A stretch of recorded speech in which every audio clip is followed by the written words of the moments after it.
It's time to make that final push as we near the end of the season. Hanzo is back and Blizzard apparently nerfed tanks. Yeah, no they didn't. Tanks still feel like raid bosses and it's time for you to take advantage of that. The thing is, tank can feel fucking annoying to play. You go in, your team dies. You peel for your team, they die anyway, or you make no objective progress and the cycle repeats. The game ends, everybody types tank diff and you wonder why you play this shit fucking role. However, you're probably making this one mistake every single game, a mistake that even some pro players make, despite it being so simple. Take a guess of what it could be. You're not turning around. What the fuck does that mean, Overwatch Coaching? Is that it? Is this the problem that even Hadi was experiencing? It was. Let me explain. Turning around to check on your team's position is incredibly important on tanks. Have a think about why this could be important. 3, 2, 1. There are 3 main reasons: engagement timing, peel opportunities, and line of sight. Engagement timing determines how much impact your engagement will actually have. If you engage 1v5 with your team in spawn, negative impact. You're fucking dead and you're staggering yourself. What is staggering? In short, dying too late after you lose the team fight or dying before a team fight starts. If you engage with all 4 of your teammates ready, positive impact. Good chance of winning the team fight. So, how does turning around help with timing? You get information on if your team is at the objective and ready to fight, or if they're taking some random fucking 1v1, or if they're even still in spawn. This info makes it easier to know when to engage and take an even team fight, but it also gives you the opportunity to peel, which is the next point. Peel simply means helping your teammates that are in danger. This is more important on some tanks than others, for example D.Va compared to Wrecking Ball, because of how strong Defense Matrix is. However, it's important to recognize when you need to peel. How does turning around help? You can see your teammates through walls and see if they need help. For example, an Ana with a Genji on top of her.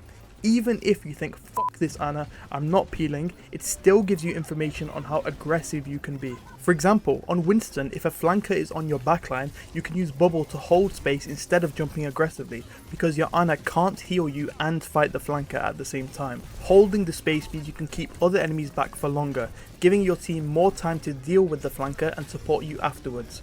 I see so many Winstons that think the best way to peel is plonking their bubble down in front of their team, when in reality using it to hold space can do way more. If you can't peel, think about holding the space to keep the other enemies away from your team. Line of sight is something people ignore way too often.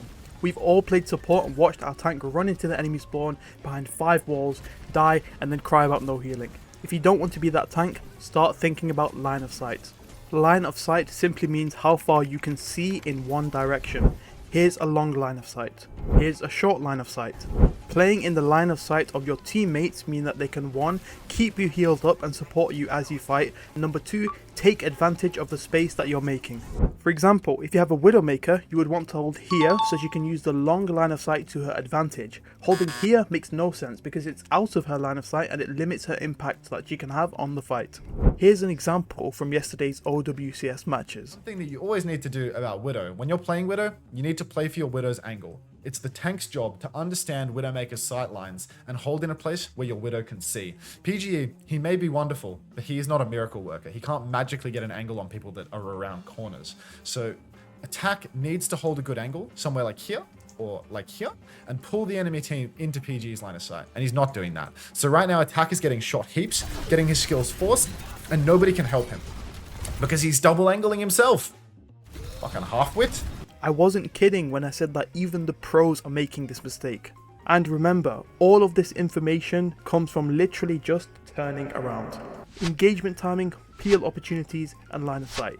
3 things we can do a lot better with this simple change. Just a quick reminder that I offer both free and private coaching through my Discord server, link in the description. So we're going to look at some examples and I want you to guess which of the 3 things that we mentioned earlier the player could benefit from if they turned around. The first player we're going to look at is a Masters 5 Orisa player. So let's have a look. Okay, so we're just going to go back for a little bit of context. So he gets hooked, he gets the nano, and of course when you get nano you're going to use nano to take space. So he walks up, he takes space, pokes the McCree. Sombra tries to help him out with the McCree, but unfortunately she dies. And so what the Orisa decides to do is decides to walk forward onto the cart, decides to hold on cart. Then when she gets low, she has to move back with the spin, can't cancel the high noon with the spear, and then the Ana dies. And on top of that, the Orisa dies. So it looks like the team just fell over. Decide to hold on cart, they move back, and the team crumbles. But I want to go back, and I want to zoom out and have a look at something. So he gets the nano, he moves up. Okay, and it's after the Sombra dies that I want to have a look at. So the Sombra dies, he walks onto payload. I'm going to zoom out, and I want us to have a look. So, which of the three things that we discussed before could Epic Pants benefit from on Orisa if he simply just turned around? 3, 2, 1, it's line of sight. If you look at this, it's a 2v5 at best. So we've got 5 on this side, 1, 2, 3, 4, 5 looking at the Orisa, and then you've got 1, 2. The Ana healing the Orisa, and the Orisa looking forward. And of course, you're not going to win a 2v5.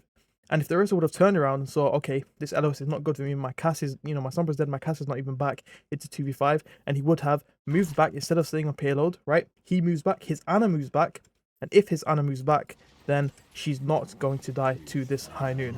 So not only if he would have moved back, he could have lived, his Ana also could have lived. They could have waited for Sombra. Sombra's dangerously close to EMP. They could have got a really, really nice recontest. And now it's going to be really messy. It's going to be really tricky. The problem was that we didn't turn around during or after our nano. This means we didn't understand the line of sight of our teammate. And that means that now we'll have a difficult time recontesting despite having an ultimate advantage.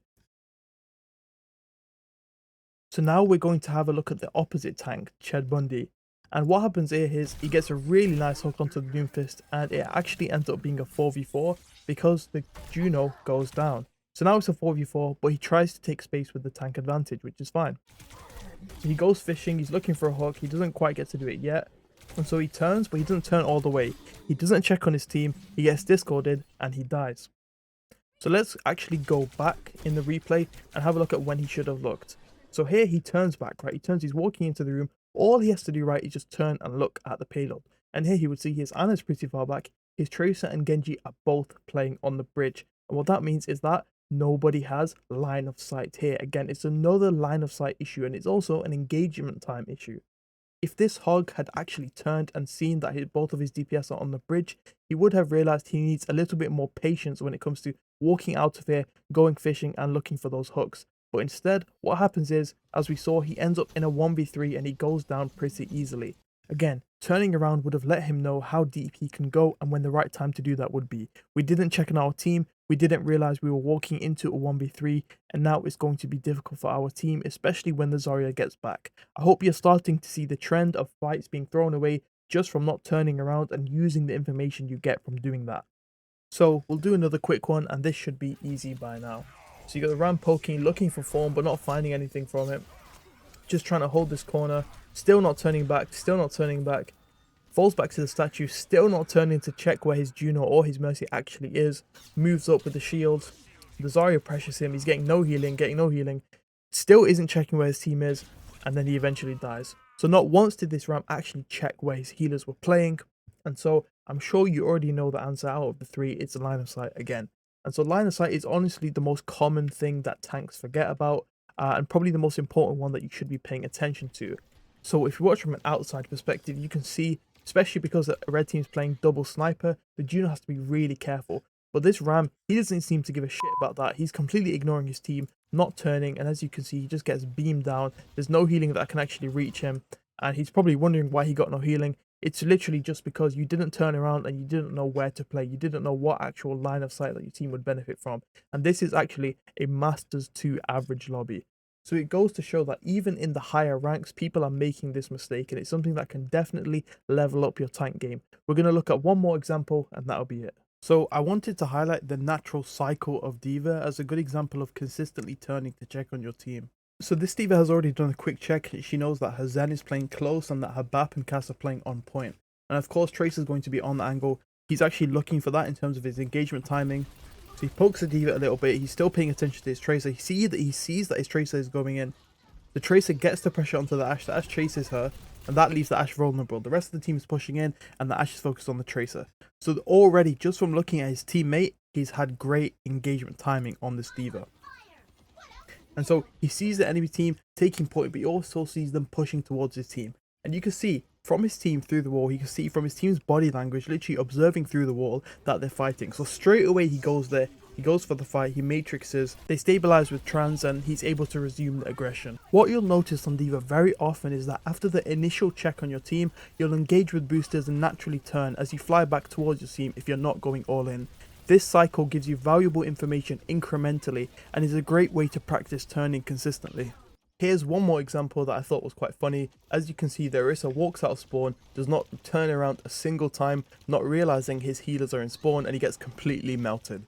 So we've been over multiple examples of how a tank could have avoided dying and potentially won the fight. And as I said in my previous video, play better, win more fights, win more games. The best part about this is that playing better is literally just turning around. I hope this video helped. Please support the channel by liking and subscribing, as I'm doing this alongside medical school, and let me know in the comments what rank you're aiming for in season 13.